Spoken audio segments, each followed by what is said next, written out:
Welcome to our first episode of Screen Stories. In this podcast, we'll be discussing the Phoenix Wright Ace Attorney trilogy of visual novel games. This is your host, Clare Rivetti.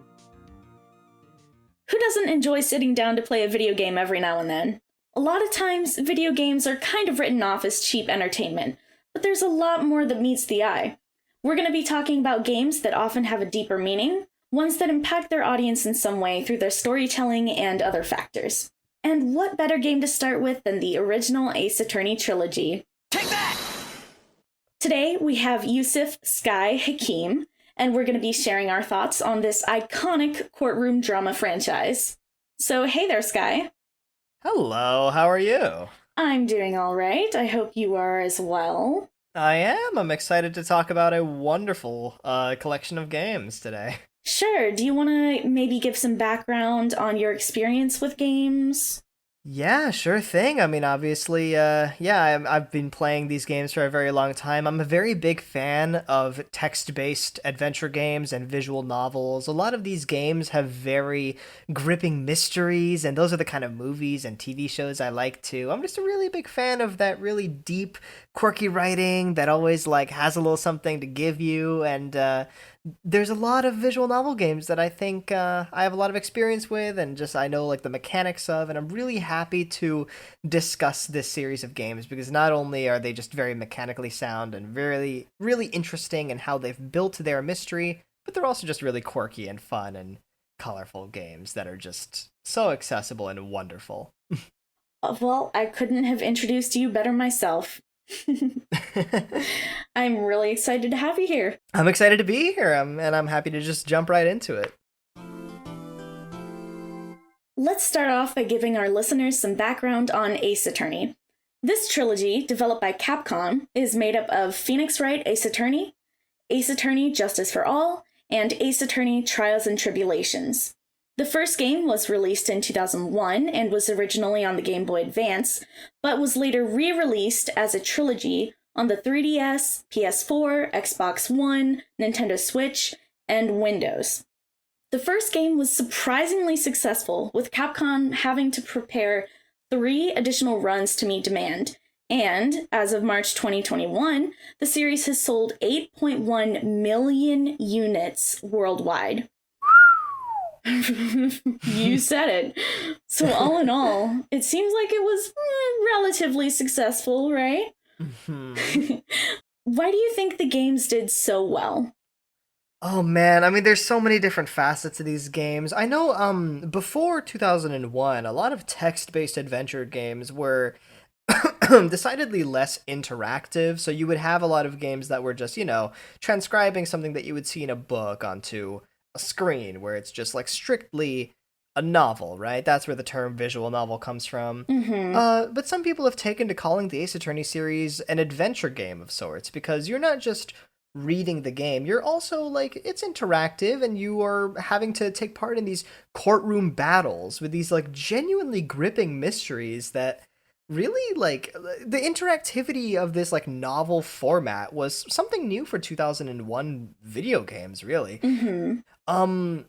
And it just started this whole trend from Ace Attorney spurred this multimedia franchise of anime, TV shows, live action movies and stage plays, lots of stuff, right? Right. It has so many adaptations by itself, and then it just spurred on more things inspired by everything that it's done, not only in its original format, but all of the formats that it has expanded to throughout the years.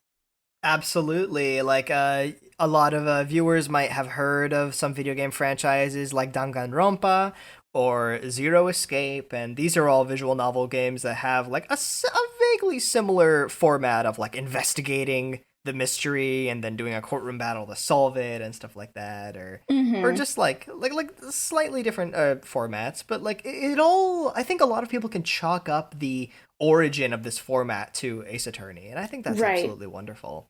Of course, it was widely, what's the word? It was widely credited as being the sort of starting point for those types of games being released and being celebrated, especially in the Western world. Yeah, absolutely. And there was a lot of adaptation. There's a lot of really interesting stories about how because this is a Japanese franchise, and there's a Hmm. lot of interesting stories about how they adapted it for American audiences and like making the series a little more accessible. Recently in the series, they've added a autoplay function, which with the press of a button, all the text will progress on its own. Very convenient. Incredibly convenient for a lot of people who just want to experience it like a book, right? Or a movie or something like that. Hmm. Um and something else I want to touch on when it comes to just establishing a genre is like when you establish a genre, like further adaptations or like pieces of media that expound upon that base, like they'll change up some things like the tone or whatnot, but there's a lot to be said about Ace Attorney, how it took this courtroom battle stuff, but also has such craziness. Like there are so Hmm. many things that are just like the twists are just outstanding, and they introduce a lot of stuff that isn't possible in the real world, but it's totally fine within the world of Ace Attorney because it just creates an even more a deeper mystery. Hmm. So and there is a lot of balance between this lighthearted nonsense and really genuinely serious scenarios when you get to the heart of why this crime was committed. And more Hmm. than any of that, just the player themselves having the satisfaction of solving the mystery is just outstanding. Yes, it is a very multifaceted game. Just in Hmm. general, there's so much you can say about it. You touched briefly on saying there was some lightheartedness to the games. There was also some serious scenarios. Do you have any favorite examples of those two different elements to the games? Yeah, I think I do. For people who like are not familiar with the Ace Attorney series, because we haven't really given any expository information, but you play as a defense attorney, Phoenix Wright, Mm-hmm. and like you solve all of these murder mysteries. And in the games, in the first game, you encounter your rival Edgeworth, who is the prosecutor who regularly hides information from you and like is always there to like stop like try to impede your progress of getting the information out of the witnesses and stuff like Right. that. He's your true rival. He is a very true rival, and this character like is built up as this very edgy, for lack of a better word, very very closed off, cold-hearted man who you have all these connotations of like, oh, he's like he hides evidence and possibly even forges it and stuff like that. Mm-hmm. But the game offers you a lot of opportunities to kind of get to know these characters better, and not just as tropes, but the tropes are often subverted in really cute ways. So, for instance, it becomes evident in like it's hinted in conversation that Edgeworth is actually a really big fan of basically in a the Power Rangers, let's say, the Steel Samurai kids TV show. It's evident that he's actually a huge fan of that show, and like you'll have like some very sneaky moments where like he'll ask for the Steel Samurai's autograph and stuff like that, and it's the kind of stuff you would just like never expect, but it's just so cute. Or for instance, like you're in this game, you there's spirit channeling, so you'll have characters who will can actually channel spirits of the dead, Right. which makes for wonderful scenarios. But like the girl, your partner, as it were, in these games, Her name is Maya. uh, her name is Maya. Phoenix's partner Maya, she is like this 12-year-old, 13-year-old, whatever girl who wears this like ethnic clothing and oriental stuff as if she's been in the underwaterfall spirit training. And yet, a lot of her banter has to do with being really hungry for burgers and stuff like that. And like it feels like because there's this like contrast between like initial impressions and the true nature of these characters and whatnot, it creates incredibly endearing characters that really keeps you going. Oh, for They're not sure. just one-off tropes in a whodunit mystery. No, they feel like people, and it's wonderful seeing all these very distinguished quirks and traits in like every single character. Mm-hmm. Yeah, there's so many different characters who can come to mind when you think of this trilogy as just really memorable and really fun characters to just kind of watch throughout the games. And they can be like ridiculous, or they can just be characters who are kind of after your own heart. But there's just such a range, and so many of them are very visually memorable as well. Maya, I think you mentioned she has the whole spirit getup. Yeah. And she's just it's hard to, mistake her on the street if you were going to see her, and yeah, there's just so many different facets of different characters. It's really cool to see. It's all wonderful because, if you don't mind, I just want to add on that like each character in one of the benefits of something of a game like this is that every single individual character can have their own leitmotifs or just Yes. pieces of music on their own, which creates an instant musical connotation for that character. Mm-hmm. And when they're standing on the witness stand, they all have their like they might take out a certain thing and play with it. Like they everyone has these incredible traits, and it feels like it feels like this is all in response to like the classic like whodunit murder mysteries where there's like 12 people who like like the nurse, the doctor, the scientist. But like when you create such a striking identity with like with color theory or just with the props that they're playing with, it's just they're so memorable, and it's impossible to forget any of these Yes, characters really. yes. All of the visual identity stuff plus the music just makes it for this. I mean, you can set a person down, and will probably have immediately their music playing in my mind. Like, there's an old man character in one of the games who, every time I see him, I just have his music playing in the back of my head. The dun, dun, dun, dun, every time. So it's such a memorable game. It's such memorable characters. It's hard to let go of. I also wanted to say one of my favorite examples of the game's lightheartedness would be so Maya and Phoenix have this ongoing conversation every time there is a ladder in the background of whatever they're investigating. Every time that there is a ladder and you click on it, see the dialogue, they always have this conversation about whether it's a ladder or a step ladder every single time. And it's just one of those funny little, like, cutesy things you wouldn't expect that kind of also make you think, oh, this is something that could totally happen in real life. Like, you're just talking to a buddy, you're like, yeah, that's a ladder. And they're like, no, I think it's a step ladder. And you're like, come on, dude. Like, it's just so fun and memorable, you know? Yeah, there's a lot to be said about those kind of running jokes that lend a lot of credence and believability to just like how these characters are truly friends. Like that kind of stuff always sticks with you. And when you see a ladder, it's like that's a ladder. No, that's a step ladder. Hey, stop basing things based on narrow-minded cultural assumptions. Right, that's the Jeez. line they always say. Yeah, yeah, it's just absolutely wonderful and so endearing. And yeah, it's super lighthearted. Like when you're investigating a crime scene and you have like the blood and then like the oh, this is evidence, and then you see a ladder and it's just like a perfect breakaway from all of that. Right. It's absolutely wonderful. Okay, so if we could kind of now break away from the lightheartedness of it, what about the more Hmm. serious scenarios?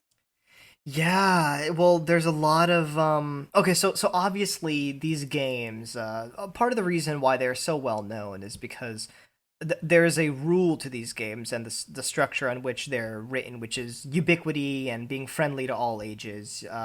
You want these games to like they don't have to be like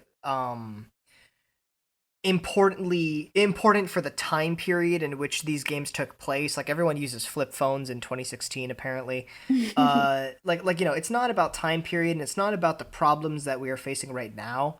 People don't kill each other for like things that are relevant in our present day. They're relevant. People kill each other for things that are just inherently human. Right. Like. And I feel like that's why like a lot of the scenarios in this game come from a very real place because it's not like oh man back in 2001 this was a big deal. No, you never really feel that. We played the 2001 game, Phoenix Wright Ace Attorney, and like people were killing each other for like really like revenge or to protect themselves or for really personal motivation for ruining my reputation uh for all of these like really human reasons. Right, And when you get to the heart of it, like you really start to feel genuinely bad for a lot of these characters. It's like right. and it is just absolutely crazy. I don't want to spoil too much, but all I can say is like there's some characters who have considered suicide because of like the events because of the things that the other characters have made them do. And yet this is a game that like, teenagers and young kids play. Mm-hmm. Like just the constant acknowledgement that these are real things that happen. Like even if the game like delves into the world of fantasy ever so slightly, it never lets you forget that like these people are killing each other like not for like insurance fraud or for anything like that. Like Right. no, it's deeply human at the core, and I think any story, if you want it to connect to the audience, just absolutely needs to be deeply human, Of and it course. Yeah. takes advantage of that with a lot of its serious scenarios. Yeah, for sure. I think maybe my favorite example of this is perhaps insert a little spoiler warning here, but your rival Edgeworth in one of the cases in the first game, he is kind of being set up as the murderer for this game, and he ends up being your defendant, the person that you are defending as Phoenix.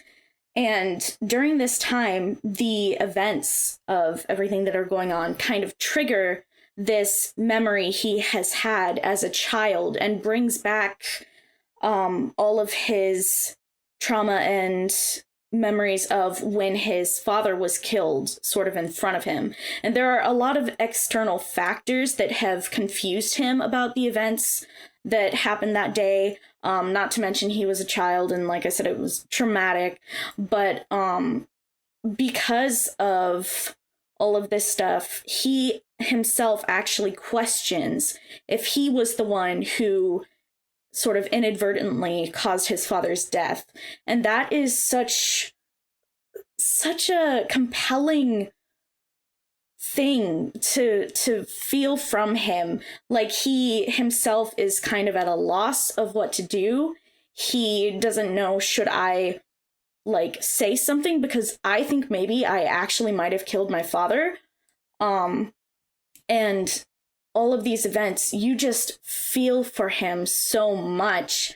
And that's probably my favorite example of one Yeah. of the more serious moments in the game. Like Yeah. you were saying, it is all very human. It's deeply human, absolutely, especially because like this moment isn't even like played for like some crazy thing that happened only in like some things that would only happen in fiction. It's like, oh, I might have Right. caused my father's death. It's like people don't really feel that way. Yeah, but here's the thing. They embellish it with a lot of very like it happened in an elevator and the elevator stopped because there was an earthquake, and from that moment on like there's like every once in a while like there was another point in the series in the third game where an earthquake happens and Edgeworth is like curled up in a ball terrified and stuff Right. like that. And it's one of those like amazing moments that makes you you always remember like these characters are human and they have like these like that's a phobia of his that was built from that very defining moment in his childhood. Mm-hmm. It's one of those things. Yeah, they don't just play off this did I kill my father as a, oh, that's a mystery I need to solve. That's Right. the cool thing about it. Right. The cool part about it is that it brings you into everything the characters are going through. And even if it's not exactly a scenario that you would expect in real life, the fact of the matter is it brings you into their emotions and it brings you into their struggles. And that's what's so compelling.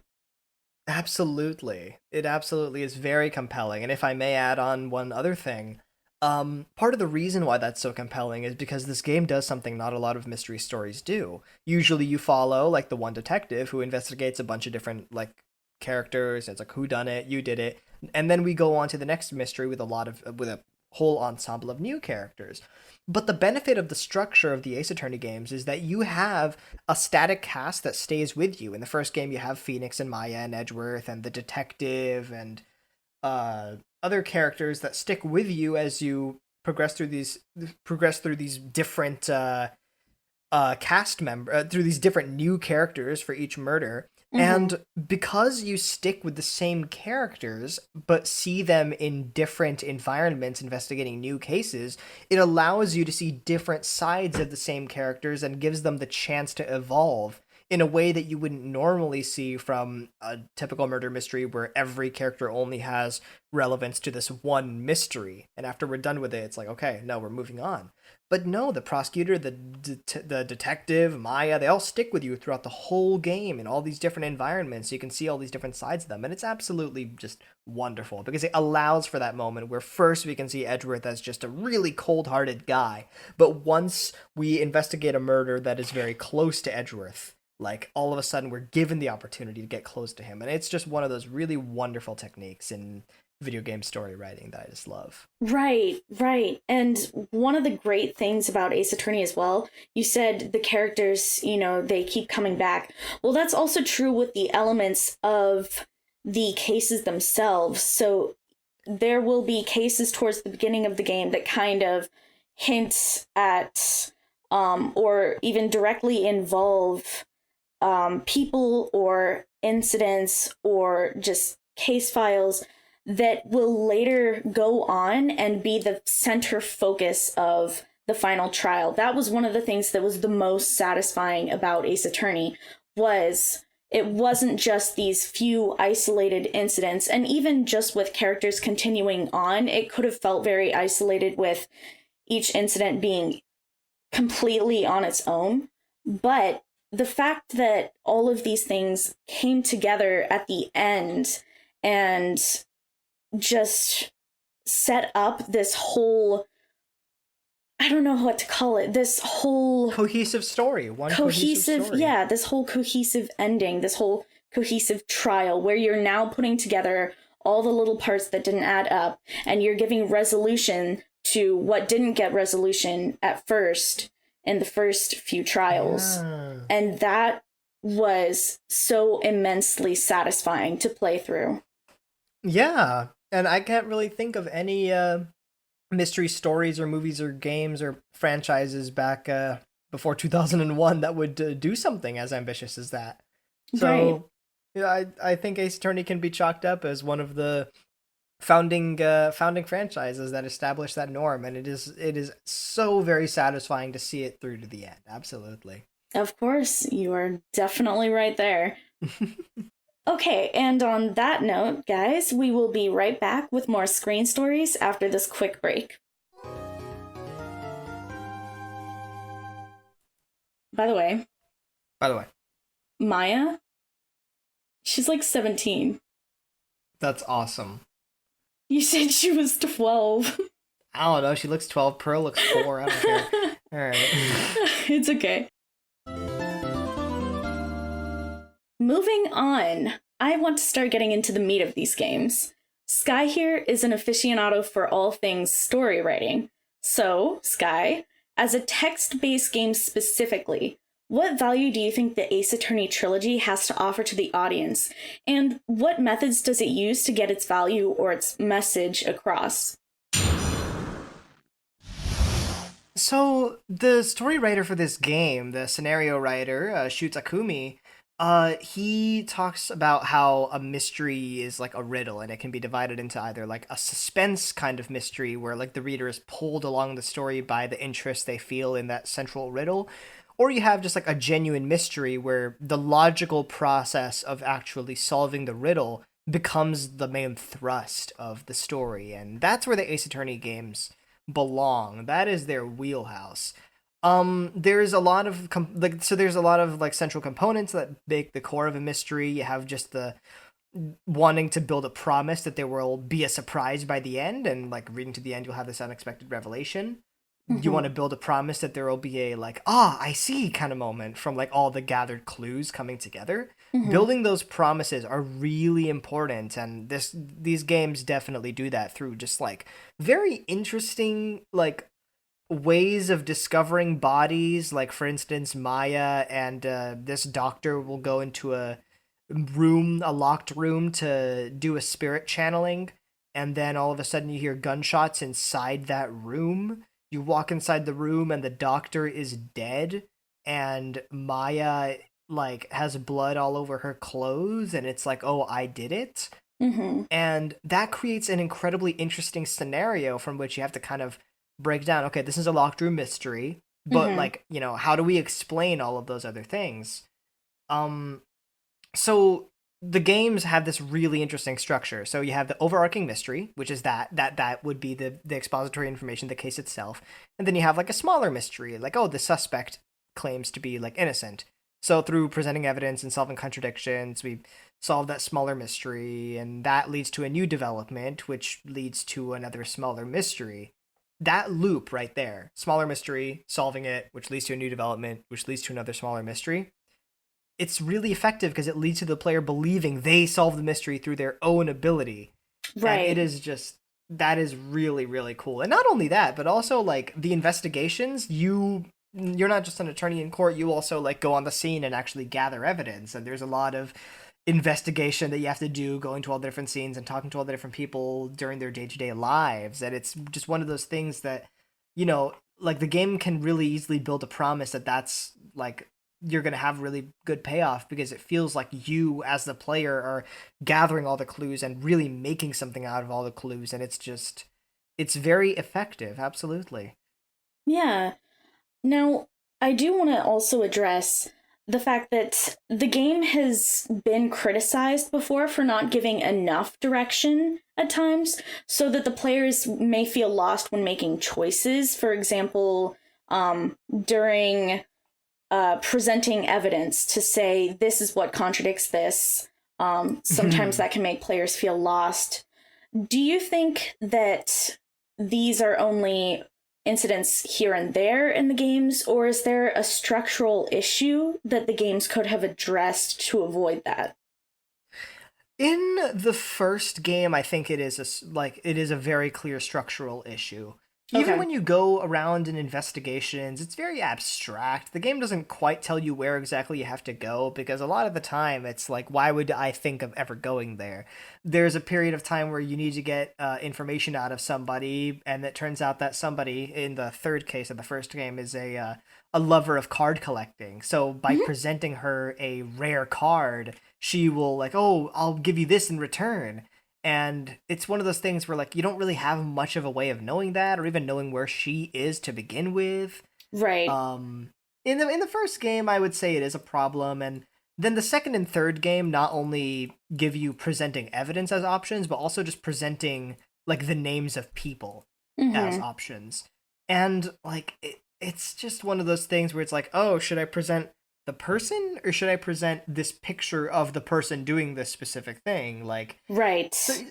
it is a structural problem, and I feel like a lot of video games as a whole, and I think this might interest people, video games as a whole really suffer from figuring out how to create a mystery and give the player the options to solve it without making the answer obvious. Mm-hmm. Because you'll have a question, but then how do you provide them the answers other than like a multiple choices, and like, a lot of them just look like fake joke answers. So like this is obviously the real one from process of elimination. Mm-hmm. um Right. so yeah. So you definitely, as a player, you want to be able to make those connections for yourself, because if you're not making those connections and you're not figuring out the whole mystery, then what satisfaction are you getting out of the game? There is the Yeah. story aspect to it, of course, but it's just so much more compelling when you can actually make the connections yourself. And then so there's that aspect of things, but also if they don't have enough information to go off of, or they don't have enough information to get them to that next point, then how are they going to make that connection for themselves? It's like a very difficult balance that you have to find. Yeah, it really is. And starting from the fourth game, they like sometimes characters will just tell you where to go. And starting from the fifth game, you'll actually have a little like notepad to-do list of like, Ooh, oh, things I should do. Um, I haven't gotten to the fifth game yet, so that very much excites me. yeah, it's wonderful. I mean, it's just a quality of life improvement because it's not.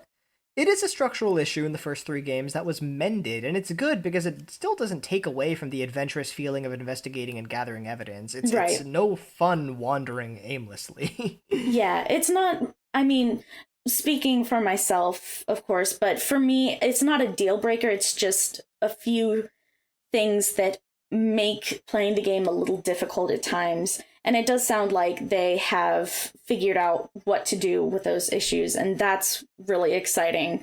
Yeah, it is because a lot of the topic about the Ace Attorney series is accessibility, right? And like a lot Right. of the elements of the series is accessible, and that's the one thing, just figuring out the answer to these questions that I feel like I know the answers to, but I don't know what the game wants from me. That is an accessibility issue, and they've taken efforts to mend it. Like in recent games with the auto text feature and how text will progress on its own, you can also have an added version of that where the game will also just answer all the questions, Hmm. which I mean, that brings into itself a whole other conversation about like, should this not be a thing? Should it only be enjoyed as a game? I personally like it. I think some people just want to enjoy it as a visual form of media, and that's Hmm. totally fine. Um, It's up to your own personal choice. it is, and I think that's the most accessible choice to make.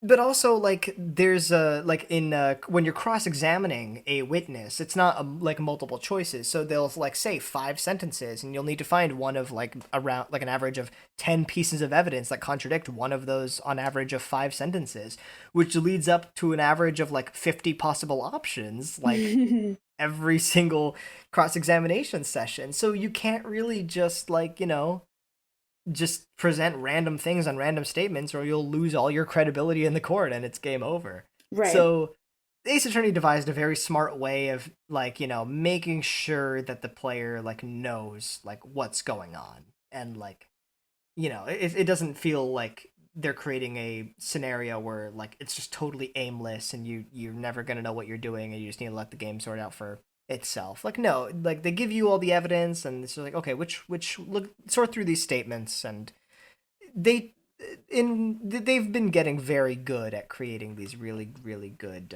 systems. Right. One thing that I thought was interesting about the Ace Attorney trilogy in general was that it also has some elements of social commentary on Japan's legal system. Again, this was a game made in Japan, and over there, they have a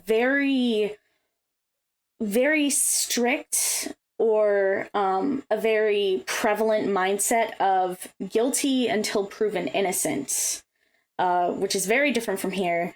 And they have a very high conviction rate, which, according to the University of Chicago Press Journals, is actually 99%. Which sounds insane. That What? is crazy. So That's so basically, if crazy. you're accused of a crime and it goes to court, you are like 99% likely to be guilty, no matter what you do.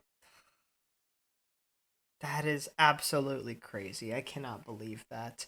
And it also contributes a lot to just the identity of these games. In Japan, this the Ace Attorney series is called Gyakuten Saiban, which roughly translates to turnabout trial.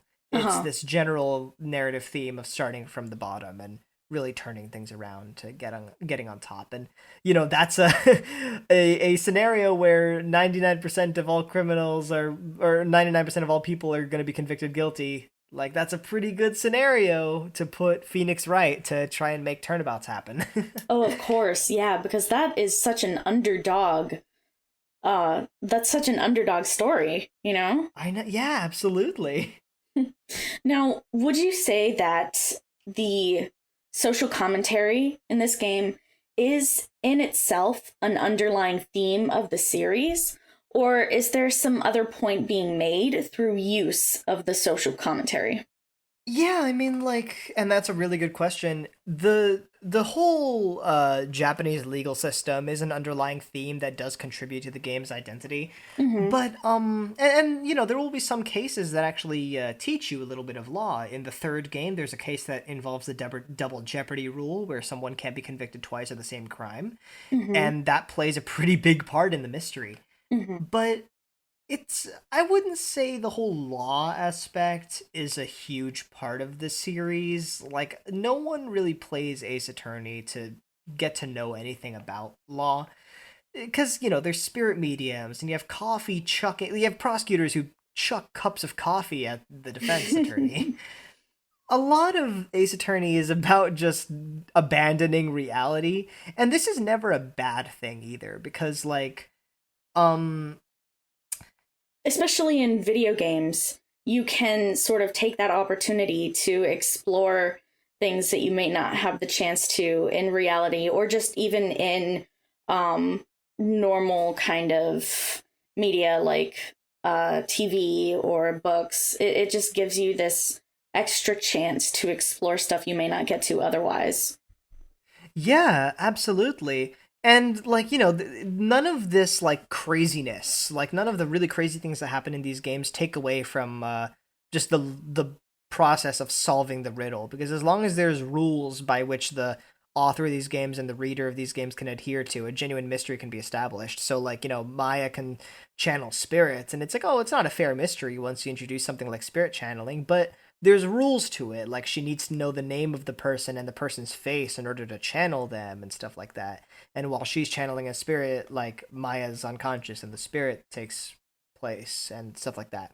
These are established rules that don't like take away from the believability of the game really, and they kind of just like kind of add to the mystery.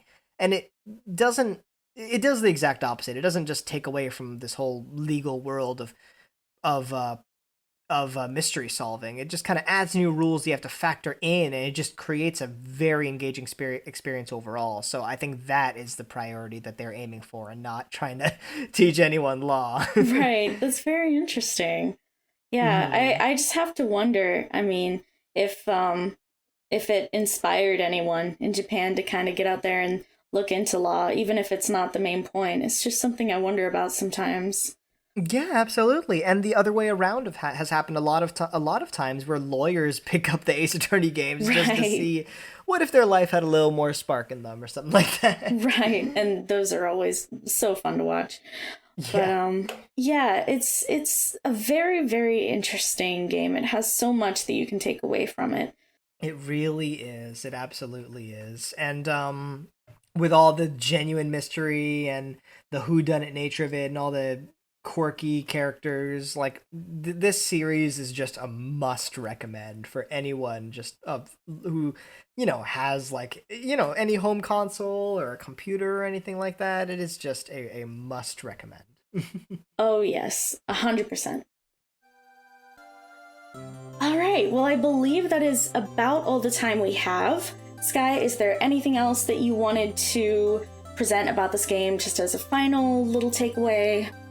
Well, all I wanted to say was that the Ace Attorney series of games is just such a massive multimedia franchise, but it is also so accessible and easy to get into, and I just highly encourage anyone who, like, you know, if you've watched a little bit of Sherlock, or if you've read a little bit of a murder mystery book, or if you're a fan of any of those like mystery solving games, Ace Attorney is probably the number one thing you should try out if you're looking for a more immersive form of media that like will let you gain all the satisfaction of taking down these bad guys, and not only that, but really growing close to a very charismatic and endearing cast who are going to grow with you as you make your way through all of these various magical and mysterious cases. It is a Absolutely. wonderful series, and I highly recommend it. Yeah. Sky actually is the one who got me into playing these games, and I am very happy that he did. It was very worth it. I'm very glad to hear that, and we're just going to be playing more and more. Sounds good to me. We really hope that you guys enjoyed this podcast on the Ace Attorney trilogy. If you'd like to try the games out for yourself, they're available on all major platforms, including Steam. Be sure to send us your thoughts. I've been your host, researcher, and editor, Clare Rivetti, and I want to thank Sky here for joining me on this podcast. We hope you tune in next time on Screen Stories.